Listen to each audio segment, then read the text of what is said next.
अस्सलाम वालेकुम, I hope everyone's fine. आज हम बात करेंगे कुछ ऐसे केसेस के ऑल अराउंड द वर्ल्ड जो कि लोग मर गए और अपनी डेथ के बहुत सालों बाद उनकी बॉडीज डिस्कवर हुई और वो भी इत्तफाकन। उनमें से पहला जो केस हम डिस्कस करेंगे वो है पिया फारेनकॉफ का, जो कि 9 बहन भाई थे और अकॉर्डिंग टू देयर सिबलिंग्स इनको आदत थी बहुत लंबे अर्से तक कॉन्टैक्ट में नहीं रहती थी। उनकी बॉडी 5 इयर्स तक उनके घर के बाहर एसयूवी में पड़ी रही और 5 साल तक किसी को मालूम नहीं था कि उनकी बॉडी एक कार के अंदर मौजूद है। 2009 में she was last seen and then her body was discovered in 2015। दूसरा केस हम डिस्कस करेंगे जो एन निकोल्स का। जो एन निकोल्स जो है वो एक टीचर थी और 1985 में she was last seen New York में वो रहती थी और 28 इयर्स उनकी डेथ के बाद वो डिस्कवर की गई इन 2012, जो कि उनकी डेड बॉडी जो है वो रैप थी प्लास्टिक शीट्स में और एक फॉल्स वॉल के पीछे जो है ना उनको छुपाया गया था। अपेरेंटली शायद उनके हस्बैंड ने छुपाया होगा, लेकिन उनके हस्बैंड की भी 2012 में डेथ हो चुकी थी, जिसके बाद उनका घर डिमोलिश किया जा रहा था। तो एक कॉन्ट्रैक्टर ने गलती से एक वॉल जो है ना वो क्रैक कर दी और उसके पीछे पता चला कि एक डेड बॉडी छुपाई गई है, जो कि जो एन निकोल्स की थी। Then we talk about the third case which is Gregory Barnes. Gregory Barnes जो है वो घूमने के लिए कनाडा गए थे अपनी सिस्टर के पास और अचानक से जो है गायब हो गए और उनकी बॉडी जो है वो मिली 35 इयर्स लेटर। 35 साल तक उनकी बॉडी जो है वो एक ग्लेशियर में पड़ी रही थी और ग्लेशियर जब मेल्ट हुआ तब खाई से उनकी लाश जो है वो बरामद हुई और वो शनाख्त ऐसे हुई कि उनका पासपोर्ट उनके पास था।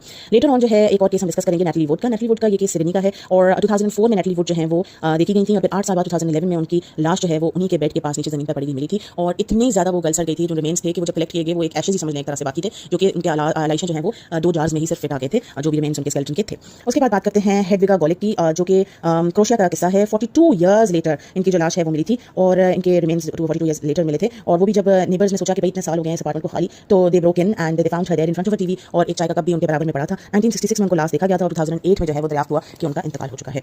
फिर बात करते हैं हम एक और हैरतअंगेज केस की, जो हुआ अगेन लंदन में जॉयस कैरल विंसेंट के साथ, जो 2003 में लापता हुई और 2006 में जो है उनकी बॉडी दरियाफ्त हुई। उनके अपार्टमेंट से टीवी भी ऑन था उनके आगे हैरतअंगेज तौर पर और क्रिसमस की गिफ्ट भी रैप हुए पड़े हुए थे और 3 साल के बाद उनकी बॉडी जो है वो दरियाफ्त हुई। उन्हीं के घर से 3 साल तक उनको पूछने वाला कोई नहीं था। ये किस्सा जो है फ्रांस का है। 2012 में एक 15 साल पुरानी लाश मिली जो कि अपने बेड में आराम से सो रहे थे। वो साहब कौन थे, क्या थे, आज तक वो आइडेंटिफाई नहीं हुए। हैरतअंगेज ये केसेस हैं, 2 केसेस जो पाकिस्तान में हुए, इसके बारे में फिर बात करेंगे। Keep watching my channel, like and subscribe and share. Thank you.